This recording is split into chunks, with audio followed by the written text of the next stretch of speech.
And we are live. We are live. And I don't know. I still have to get the music thing together. I can just kind of be like, we're live. So this week, it's amazing how people just kind of like to be at odds with one another. I think people are now so conditioned to hate each other. One group hates this group, that group hates that group, and it's so negative and unsupportive of what really needs to happen, and for us to go forward as a people in a positive direction. So anything you throw out there, they're gonna jump on, especially the anti-Trump people. The ones who just some hate them, they don't know why. Some hate them for a reason. Whatever, that's fine. I'm not a huge fan either, but there's something to this. Everybody's talking about the whole Trump Zelensky meeting, where Donald Trump, President of the United States of America, and Vice President J.D. Vance, Fancy Vance, both kind of answered Zelensky. I watched the thing. I watched it unfold, and there's nothing that Trump or Vance said that was untrue in the situation, And the war needs to end, and these guys are trying to work for peace. It's not about they're trying to pocket money for themselves or do this or whatever. Yeah, there's a mineral deal Trump wants for the United States of America. He's making all kinds of deals.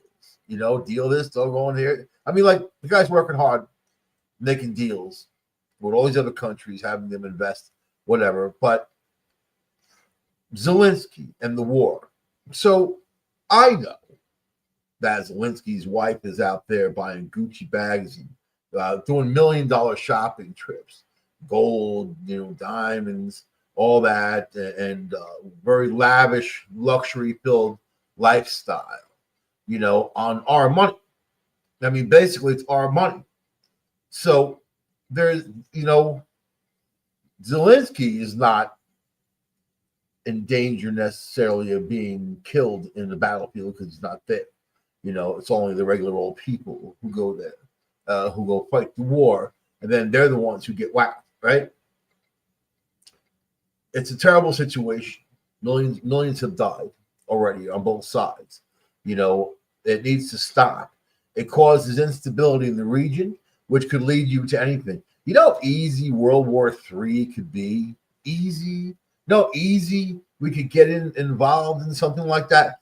It could even be not even a decision. It could be a series of events that lead you somewhere, And Zelensky being disrespectful, not appreciative of the American people and what we've done for them, because without our money, the war would have been over. Without our weapons, it would have been over a long time ago. And Zelensky would be an afterthought, right? Which is probably what should happen ultimately. I don't believe in that instability of the world in that region because, Russia, Putin especially, they are what they are, and they're a very large power that has a lot of money fueling what they do, So when a country like that goes after a Ukraine, it should have been diplomatically handled long before. Both things started under Obama, and then it escalated. And then when Trump was in there, he gave Zelensky javelins, whatever, and they had the thought of, okay, let's have Russia lease Crimea from the Ukraine, everybody's friends and whatever. That never came to fruition. Trump was busy fighting the Democrats the entire time. They went after him like rabid dogs. The media. Now, what's funny? It's not funny.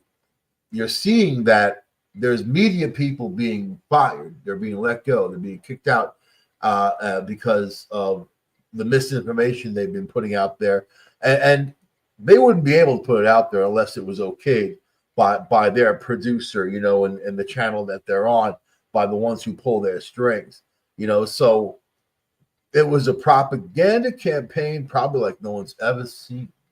And now you're seeing all these things were wrong, all these things were inaccurate. When they said Hunter Biden's laptop was from Russia, Trump created all that, it's ridiculous even to think about that right now, because we know all that was not true. So their job, the politicians' job, is to represent us in our interests here in this country and around the world. Do we owe the Ukraine anything?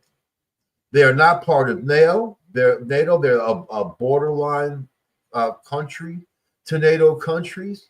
That makes them a little twitchy when Russia's flexing their muscle, doing that type of thing. But should we have gone this far and funneled the billions, $175 billion to the Ukraine?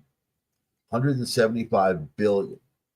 Soldiers dying, people dying, war escalating, got North Korea in the theater now. Europe is talking about boots on the ground. And that's how things can cascade out of control. Trump was right saying that Zelensky hates Putin and Putin hates Zelensky. With that kind of hate, it's going to be hard to have any kind of deal, So we've seen this in history with countries, especially in that region, especially. We've seen those countries hating each other for hundreds of years, being at war, Cold War even for hundreds of years, fighting each other, whatever.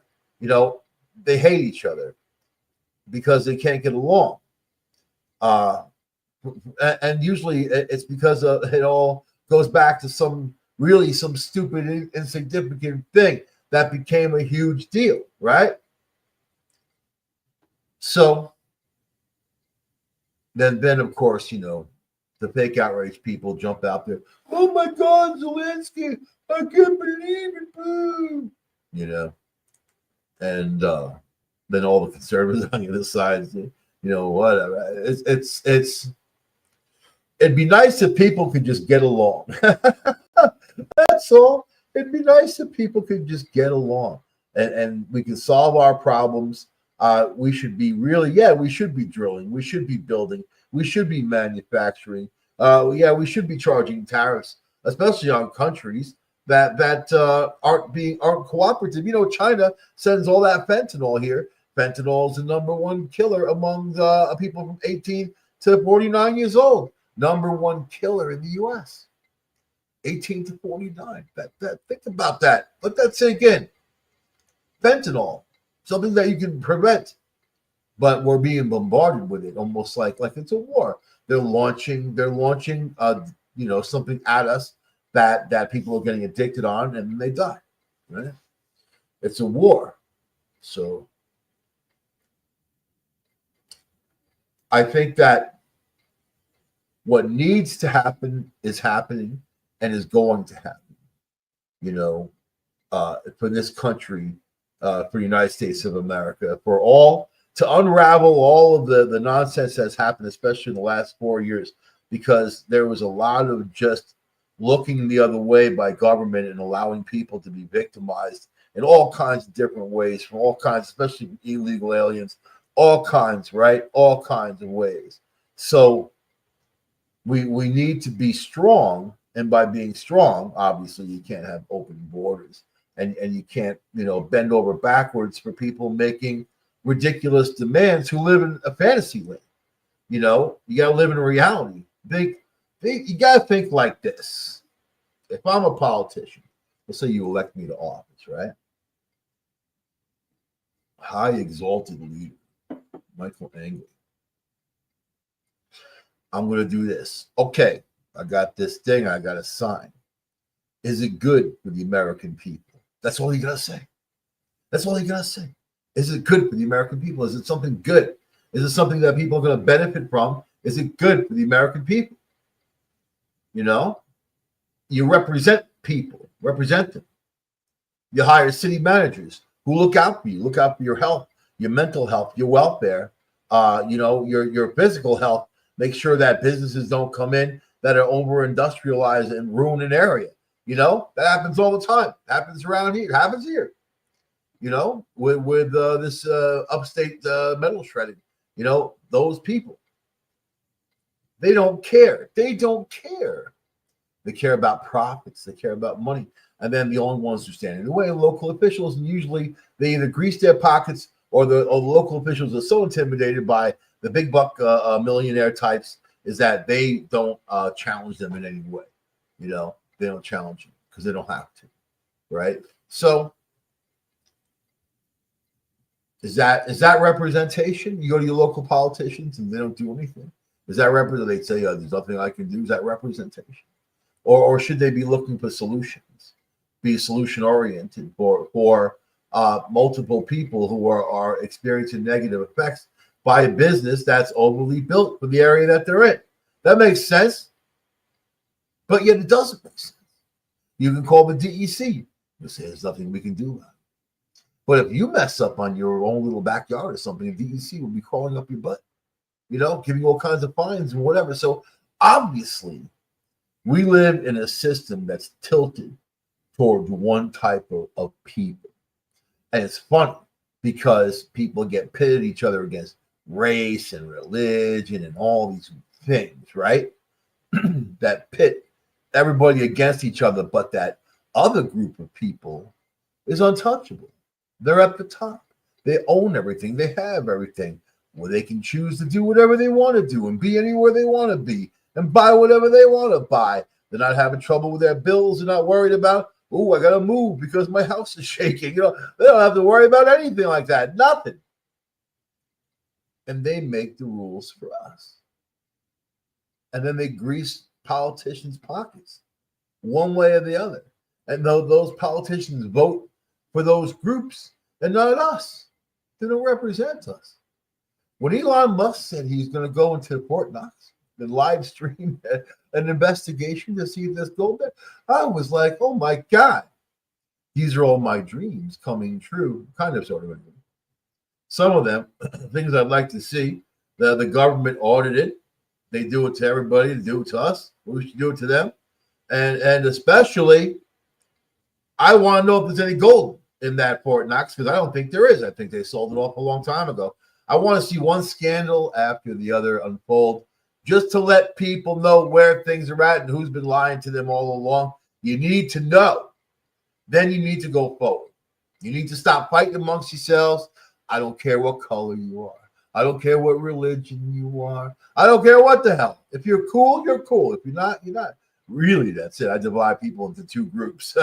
Cool, uncool. The uncools, I don't need that crap in my life. Who the hell needs it? Who needs it? You know, I got enough going on.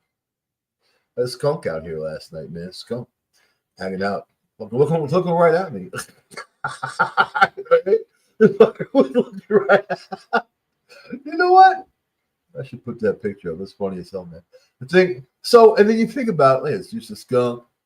So skunks eat. Put bird seed out. They come around. They're scrounging around. It was spring-like. Not today. Now it's like 14 degrees out. But it was spring-like. And all kinds of wildlife come right to my door. It's like I'm the king of the Jungle Book. And then I got a woodchuck right at the door, like standing up, looking through, like, hey, what's going on in here?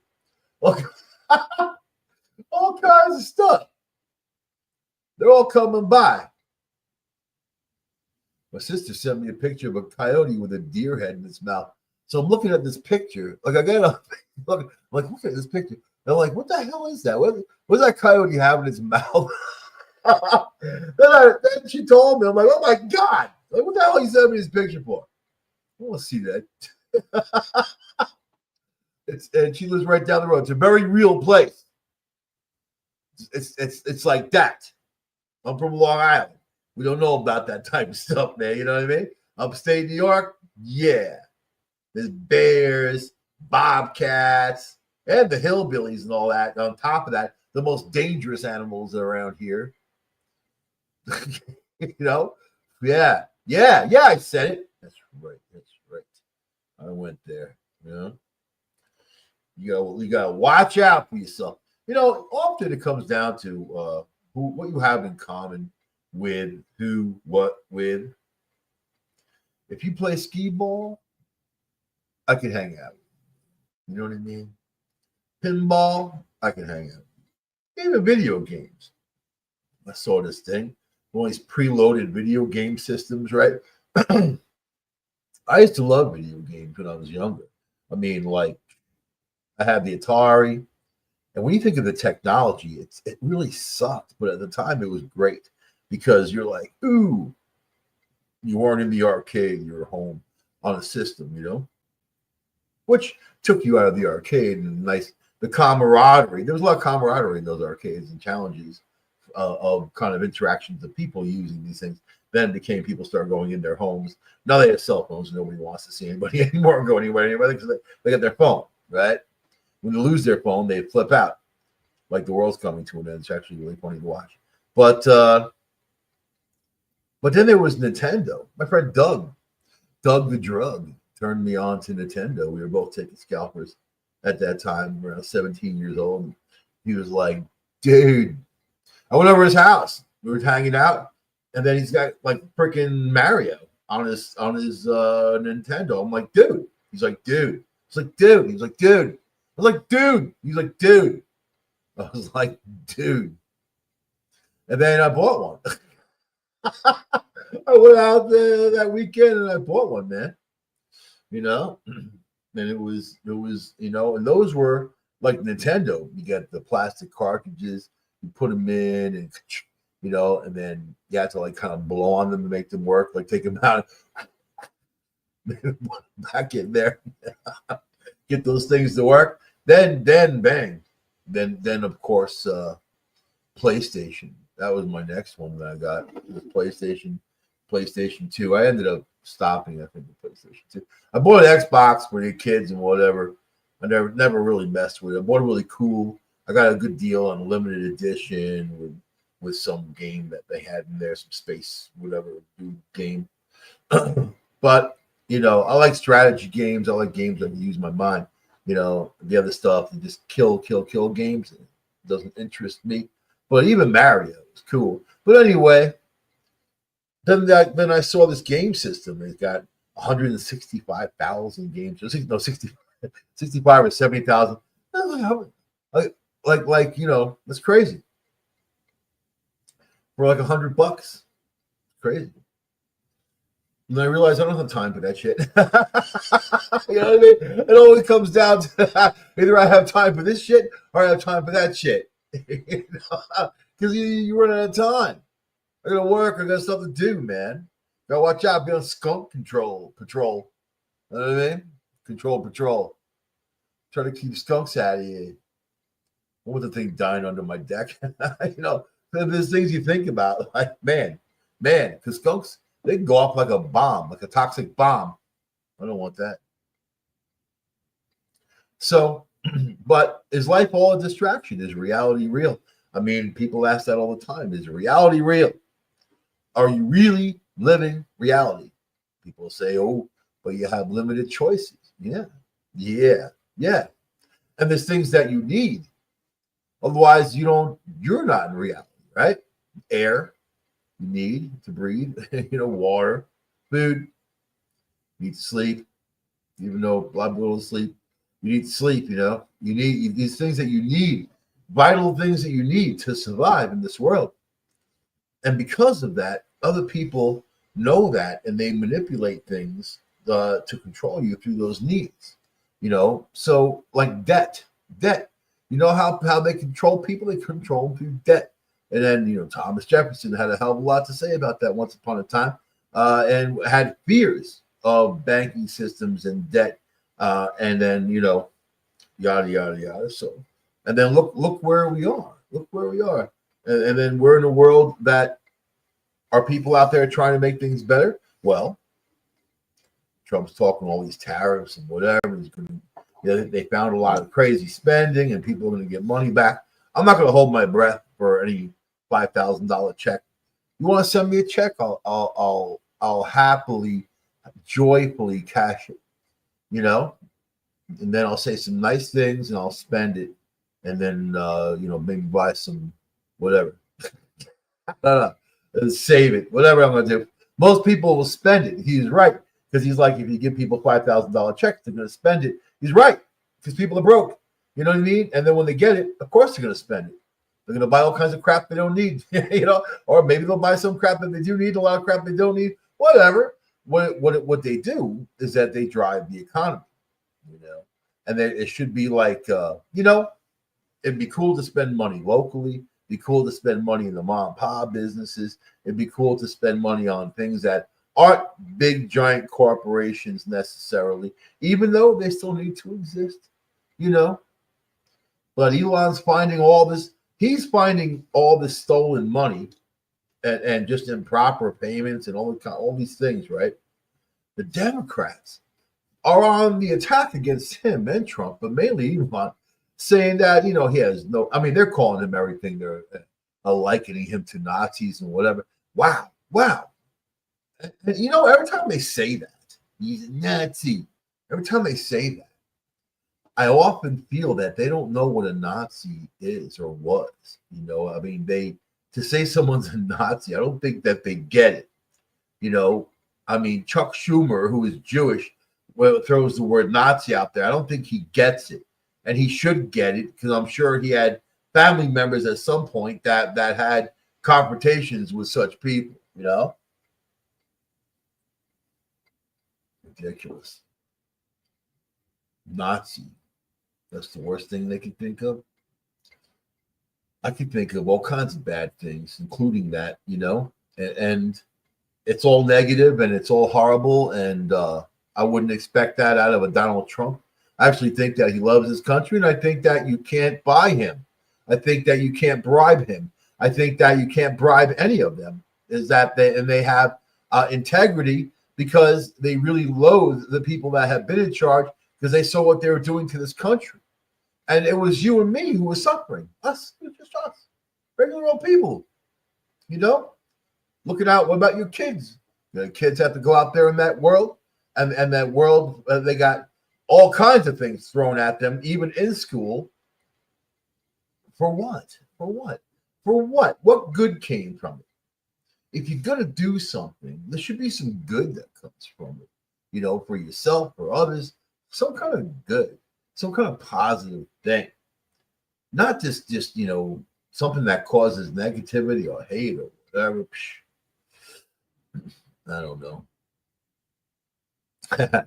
We were talking earlier on the chat about the mob, mafia mobs and all that, and their impact on America, and how you have political families that are also practicing organized crime, racketeering, and things like that. But you don't hear them called out.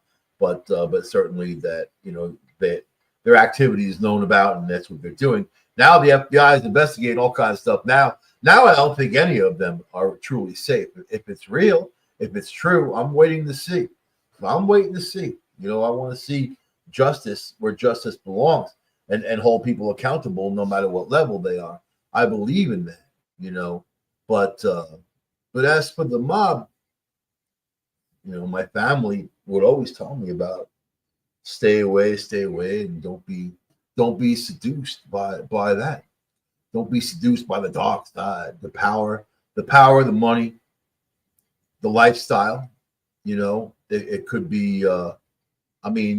People get sucked up into that very, very quickly.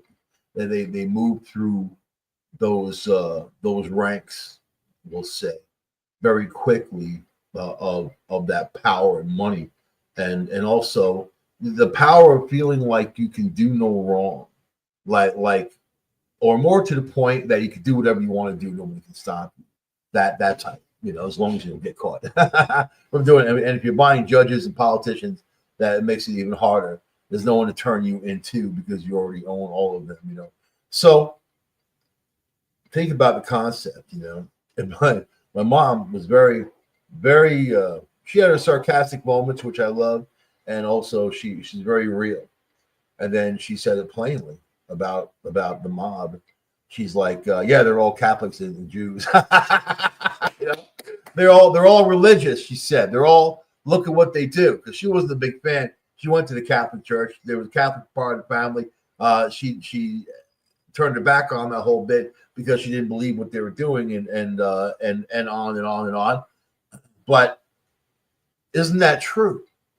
Is that these people are so religious? They're so with Jesus and all that. but meanwhile they're organized criminals. They hurt other people. The very being hurts other people, right? So, you know, if you like my grandmother used to say, don't get involved. You don't want to deal with them, don't get involved. If you deal with them and you get involved, anything can happen. So there's this Navajo historian that I like, Wally Brown, that I'm friendly with. And his videos are on YouTube. You go, Wally Brown is very interesting. After the show, you can search his videos. Very interesting guy. But he tells a lot of stories, Navajo stories, about the option of being, taking the high road and taking the low road. The ones who take the high road, he said, are called Dene, which is Navajo for like the wise ones and whatever. And then the holy people look at the Dene and then try to help you through life when you're doing good things. And even if you run into obstacles, those holy people help you through those obstacles because you've taken that high road. The low road is more about mega media, that type of world. Have you ever watched television? Have you ever watched anything? I mean, anything, and how vicious it is, and how just the feeling I get in my gut when I hear these people talk or what they're doing, and it's not entertainment. It causes a negative feeling inside of me. All right, there's like an animation called King of the Hill, right? Cartoon animation, what do you want to call it? And just about a dude in Texas and his friends, and pretty much the golden rule type of people, the ones who kind of look at the world saying, "Oh, look at this." It's funny as hell, man. Anyway, that's entertainment to me because it's bubble gum for the brain. It's not, even if it gets political, it's not something that's going to make me have to unravel something in my own mind to deal with it because it's somebody else's idea of what their propaganda they're pushing at me, which then I have to think, is this real or whatever, and then this like MSNBC and all the fake stories they put out there, or stories that they cherry picked the information, but they didn't present all the information to make it look like how they want to look at to go after and attack people, right? Because that's what MSNBC was not a news channel. It was a propaganda network that attacked people, as they're solely there to attack people, right? To attack people. So much like The View, you have people up there. These aren't political scientists. These aren't people who are even in the know about anything going on in the world, in the real world, because they don't live in the real world. These are all millionaires. The people you're watching are unbelievably wealthy, and they live in a world that you're not in. They live in the world. You're George Carlin. They're in the club, and you're not in it. And that's it. They're in the club. You're not in it, right? You're the one who washes their windows. You're the one who puts air in their tires. You're the ones who wipe the crap off their chin. But you're not in their world, and they don't recognize you in their world. But then they're going to go on television and talk about how it is to be poor and how poor people need this and whatever, and how dare you and attack people and whatever. And you know what? The same thing. When Prince Cucky there with Malibu Barbie, a princess, right, met with Oprah when they had that meeting. The only thing I saw was Oprah, the billionaire, and millionaire prince, millionaire princess, and they're talking about how it sucks to be poor, and they're talking about how poor people suffer. How do they know? They don't know any poor people. They don't talk to any poor people. Even if they go into a street and have a 3-second conversation with somebody, they don't know their life. They don't know what they're going through, and they don't know the financial circumstances that people have gotten to get to that point, and especially if they're engaged in drugs and whatever. And it's funny because it's these people who are being interviewed that are part of the problem and not part of the solution for these others to get any kind of help. So I think that people need to be represented, and you need to know who you're representing. I used to go to these political meetings, man, when these guys would run for office, locally, right? They freaking hated me. They hated seeing me. I'm 6'5". I used to wear a big long leather coat, man. Look like her, you know. I come through the door. I'm a big dude on top of that. Come through the door. They hated seeing me. They're like, oh, this asshole. Ah. And I had my own television show locally, so they knew that whatever was going to happen in there was going to happen on there, you know. And then whenever people were running for office, especially, I'd like to go and ask them questions. You know, these large forums, you know, Senate, whatever local thing we got, statewide, especially. Also, when the federal politicians came through visiting Cornell, and they take the question and answer segment. I love that. Of course, I'm going to be there. I get to ask you whatever I want, and the microphone's in my hand. So I only asked them 2 questions. That was it. And I was famous for those questions. They called me the bread and milk guy. You know, I used to say, how much is a gallon of milk? And how much is a loaf of bread? And then these people would look at me mystified. Like I just asked them to solve pie. You know? How much is a loaf of bread? How much is a gallon of milk? And then I don't know. And I said, if you don't know, then you can't represent us properly because then you don't know how people are living. Boom! People will start clapping and laughing, all that other stuff. There was an ambush. I ambushed them because it was 2 simple, stupid, simple questions that they should know if they're going to know what you have to go through every day to survive. Oh, you got kids? Kids eat. They eat a lot. You wonder where the hell it all goes. Where the hell are you putting it? I just shot $400 worth of stuff. Gone. No food left. I was hungry, Mom. You're hungry, Dad. You know? My friends came over, you know, we ate. Oh, my God. You'll start shopping at the discount store, and there aren't any. You know? There aren't any. You know, cheaper is never better. I was brought up to understand that. cheaper is never better. It really isn't. You might be able to save on this and whatever. Oh, there's a sale on that. Hey, man, when there's a sale on coffee, I'll buy a couple of bags. I'm not going to be greedy about it, but I'll buy a little extra, right? There's some things you can do that with. Some things you can't. But cheaper is never better. And when you cheapen out on ingredients, you're cheating yourself. You know, cheating yourself.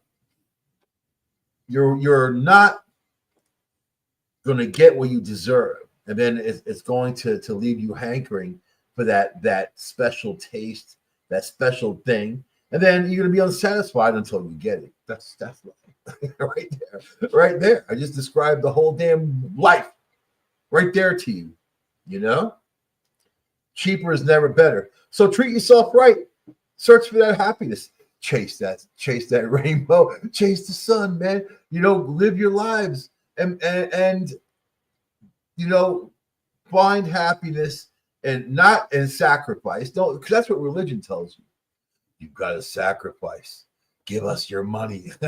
You know, that's what they say. You got to sacrifice for God.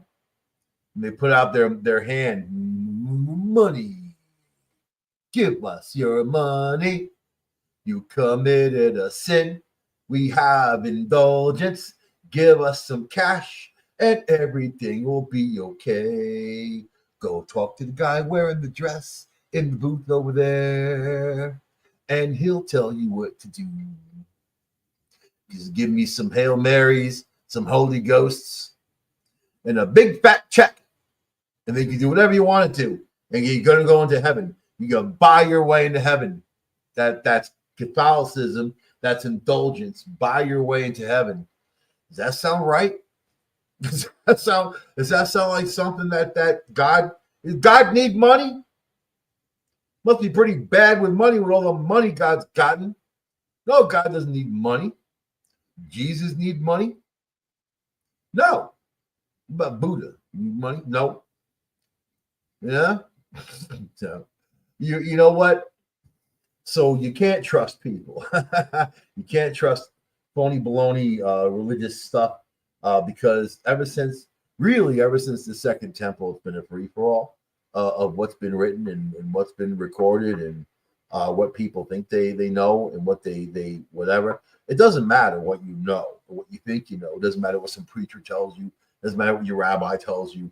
It doesn't matter what any religious leader tells you. If you believe in the book, then I'm saying the Old Testament, the first thing it says is God says, "Put no one before me." Well, damn, no one, no one, no one.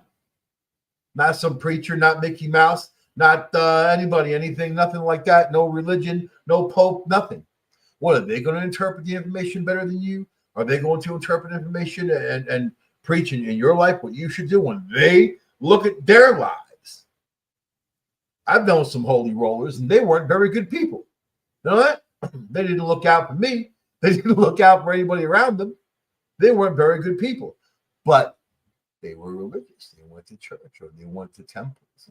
They went and prayed and whatever. I don't know what the hell they prayed for, but it had nothing to do with what the hell they did, because you are what you do. You are what you do. You are what you do.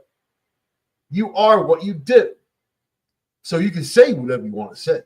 You can attach whatever bullcrap to you that you want, right? I had this discussion with this dude about about a lot of the books that have been written since the Second Temple period, right? So the first temple was destroyed.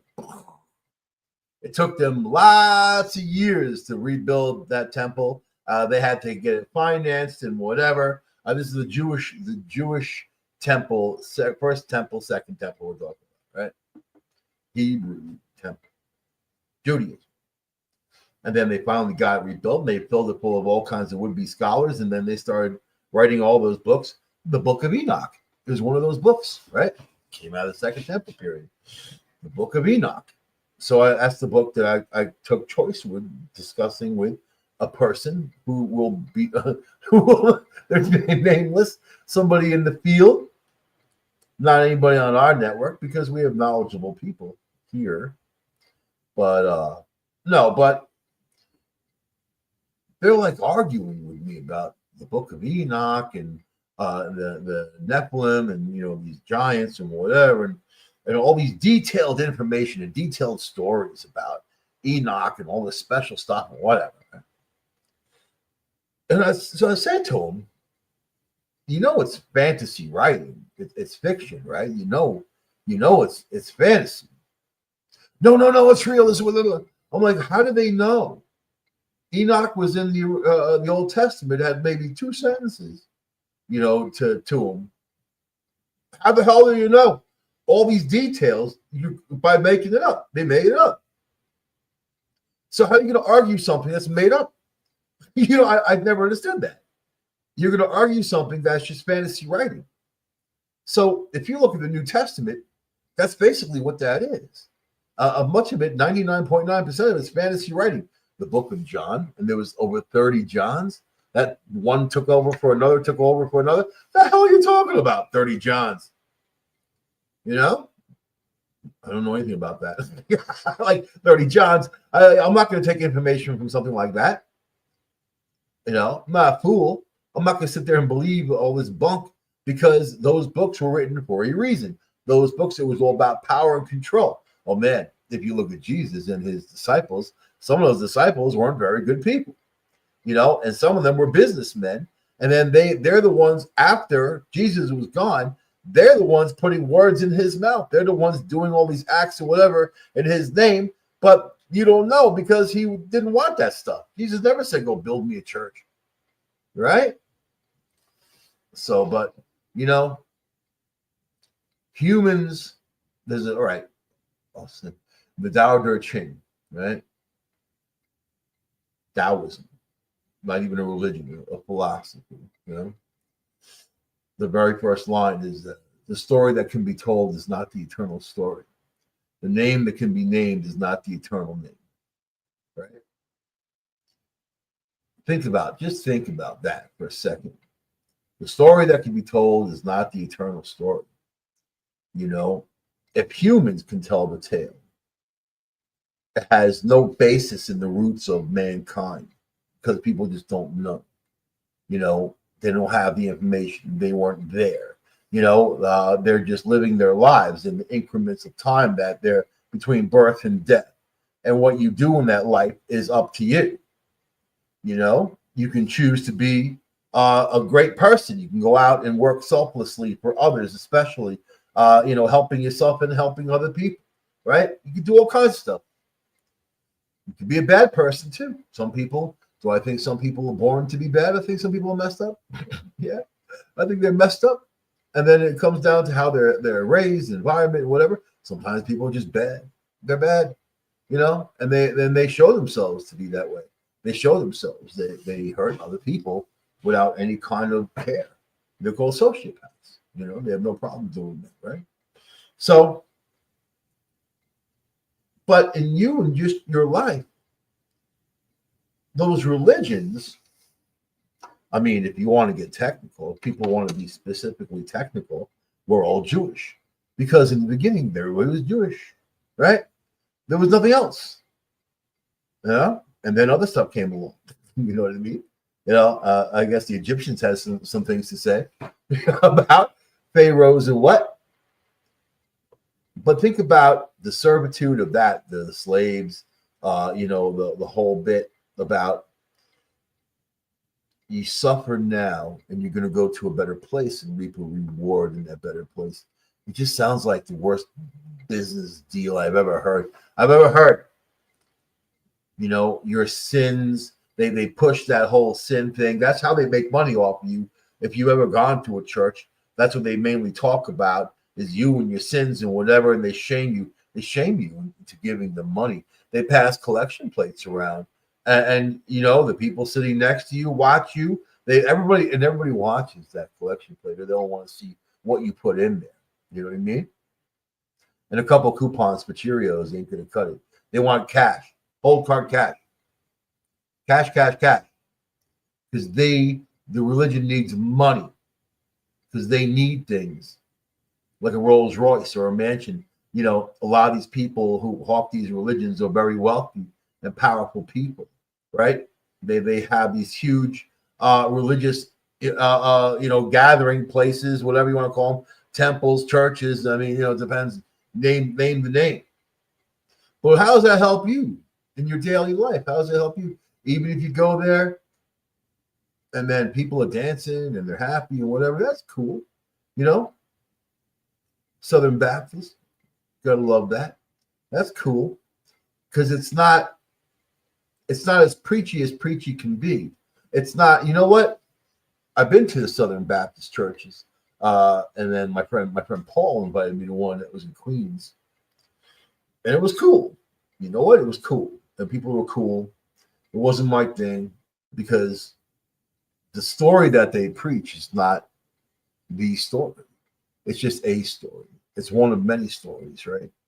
And but Catholic Church, others too, use guilt.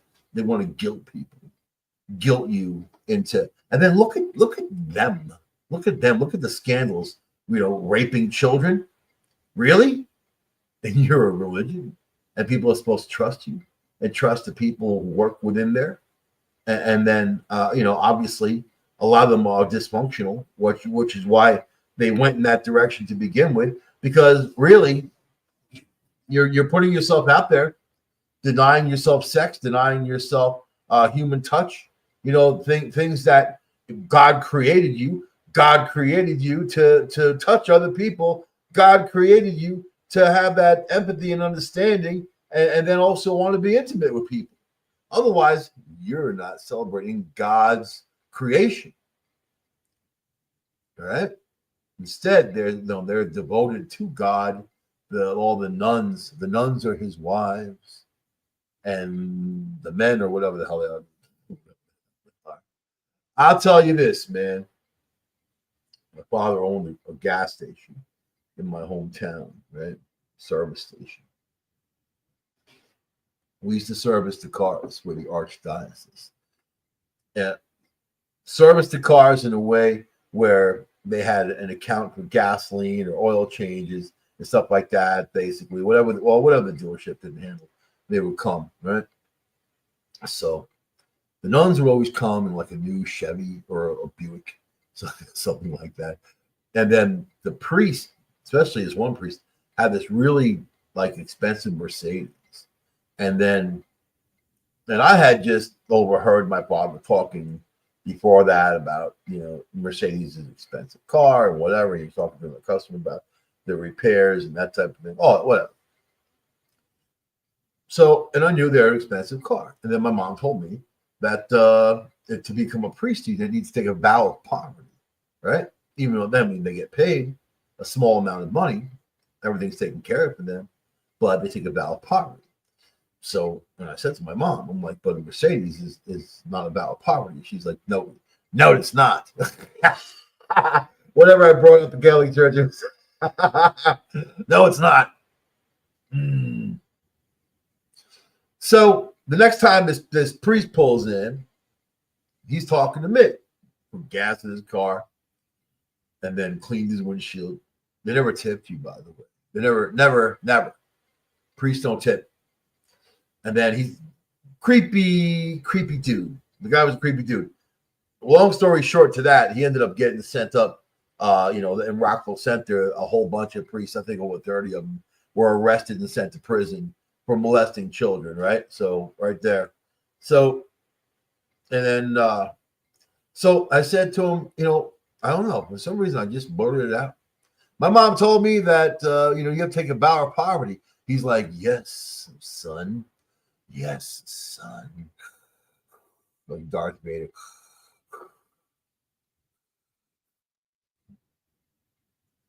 Like, how can you borrow such an expensive car? Man. This guy got so mad at me. He's so mad. And my father's like, you should beat this boy. Actually, he said you should beat this boy, being disrespectful. So father wasn't really a Jesus guy. I don't think he didn't care. He didn't need a reason to beat me. It happened often anyway, but I don't think he cared, either way. But he got blown up in a war. He wasn't all the way there. He just wasn't all the way there at all. But I learned a lesson that the priest was a nasty bastard, telling somebody to hit me. And then on top of that they're driving a Mercedes and they take a vow of poverty. So it's all bullcrap. It's all bullcrap. Bullcrap, vow of poverty. Bullcrap. But that's what it is. And then that's what people, when you give the Catholic Church money, that's what you're supporting. That's where the money's going. That's what it is. And that dude and a whole bunch of others went to prison because they were terrible people. Now the Pope, the one now, Francis, who's dying, basically, they're trying to keep him hanging in there. He knows all of this. He knows what happened. He didn't denounce it at any time. Did he? Did he ever actually get out there and solve any problems when it came to the tens of thousands of victims of the Catholic Church? And can you imagine any kind of religion that honors a Jesus Christ that has people in their ranks that would actually do that to a child? I mean, what a terrible thing to do to another human being. What a terrible thing to do to a child. And then they, not only that, they're using the whole faith thing, to their advantage to perpetrate those crimes on those children, right? So you would think that if there was an American corporation, let's say Google, had ranks of child molesters and were many of their employees convicted and sent to prison, and the company looked the other way when they had information which makes you an accomplice, that company would be out of business. Those people would be in jail. So why the religion angle of not? I mean, yeah, a lot of those priests went to jail, but nothing happened to the religion itself. And it's not Jesus, it's Catholicism. It's a whole different thing. It's what they created for their own version of power and control. So please tell me, even anybody who's part of it, and I know people grow up, their families are Catholic, They can't hard to break those bonds. But if you're gonna, I'll say it like this: if you're going to worship God, be a good person. Show people kindness, show people empathy, a little understanding where they're coming from, right? If you're going to be, I mean, like think about God created people, and no matter what you believe, maybe you're scientific and you don't believe in the whole God thing or whatever, doesn't matter. At some point, a thought brought about this universe. It wasn't just some chemical reaction from nothingness exploding into the universe. And I'm not talking about even our solar system, our little galaxy, whatever, the universe, right? There's a heck of a lot out there, a heck of a lot we don't even understand. Even if you think you have a small understanding of what the universe is, there's a larger not understanding what the universe is, right? Because we're only creatures of our, really, at this point, our own design. You think God wants somebody who worships God? I'm going to create you. You got to worship me. Talk about narcissism. I think that if you are a good parent, you want your children to be healthy. You want them to treat each other right. You want them to show kindness and respect in the world.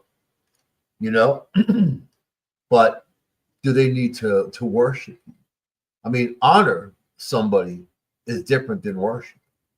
Honoring someone is a whole different meaning in that essence. Because when you honor someone, you're honoring that respect of your connection with them. You like the way they do their thing.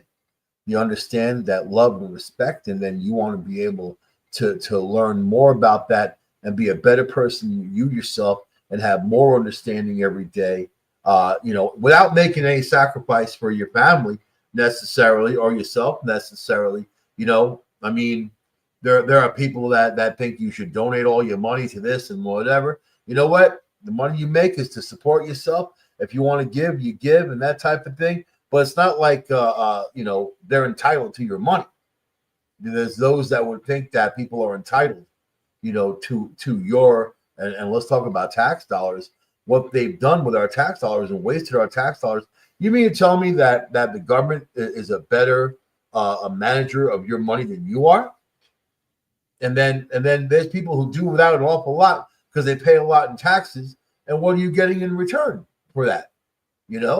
Especially if you live in a state like New York or California or whatever, New Jersey, Connecticut, Massachusetts, anything in the Northeast like that, you're paying, but you couldn't use that money. Your kids don't need things. You don't need things. Your house doesn't need things. Maybe you want to buy a goddamn pizza, a couple pizzas a week and support the local pizza shop. And then they're going to have more money. They're going to have a better economy. They're going to be able to do better things for the community because they're making more money. They're going to stay in business. They're going to support that. They're going to hire people, more people. That's how the economy works, right? If you don't have that money, you can't do that. If you don't have that money, you can't spend that money, obviously, unless you want to go into debt for all kinds. Nobody goes into debt for a pizza. But when you have extra money, people spend it on these little things, and that helps. Your town, your city, your state, your country. So I'd like to see people do better. When people are doing better, especially financially, they're not as stressed. They're a lot happier. They're more content just living their lives. Especially if they can have some extras. And if you work for a living, you shouldn't have any guilt in the world in buying something for yourself, because people are out there suffering. You know what? We're helping people who are suffering. We have government programs that help people who are suffering. There's lots of those programs that help people who are suffering. So, and then we ourselves give and we help people who are suffering. So, but there's also the working class out there who's also suffering because we have been just drowned in debt. When food prices are double and triple what they were, fuel prices, all the other stuff, it hurts you in your pocket, especially if you got to drive to work every day. You got people to take care of. You got all kinds of bills to pay. Everything went up. The bills went up. Mortgages went up. Rents went up. Credit card payments went up. Everything went up, and no one's looking out for you. No, for the last 4 years, we'll say nobody has looked out for you. The last 4 years, when Trump left office, aside from the COVID thing, which messed things up financially for this country, I mean, people were pretty damn happy. 93% of people polled said they were content in that January of 2020, and then boom, the financial killer COVID came along, the financial killer, and then nobody ever paid for that. We never held anybody accountable for that. All right? So the only thing you can do is have self-respect and think, you know what? I'm not going to let them drag me down to that level. I'm not going to let them beat me down. I'm not going to let that negativity get a hold of me. I'm going to crush this negativity, and anything that comes along is gonna just be slayed like a dragon, man. Done. Come at me today, So, and you got to fight for every little tiny thing in the world, man. Every little tiny thing. I mean, it's tiring, isn't it? I mean, even dealing with corporations, communication corporations or power companies or whatever you got to deal with, there's a huge process just to get through there and then deal with it. And then, man, oh man, it's like they don't make anything easy. And they do that on purpose because they want you to walk away from things. They want you to walk away. They want to be able to pummel you, charge you what they charge, overcharge you even, and they want you to walk away and not fight, But you got to fight for what you believe in. That's the most important thing. Is understanding what the enemy is. You know what the enemy is? It's ignorance. It's ignorance and fear. And then once you get stuck in that rut, it just drags you down. So you got to be bigger and better and on top of that and understand the healing. Heal yourself, forgive yourself, have gratitude for the universe, and then treat people how you want to be treated. I'm going to leave it there on Michael Angley Live. I'm going to see you guys next week on this here show. I'll see you on all the other shows too, the chat, and also everything that we do. Every day. We're always on. We're always in front of you. We're always telling you something, man. I'll see you guys next week. Thank you for watching the show. Bye-bye.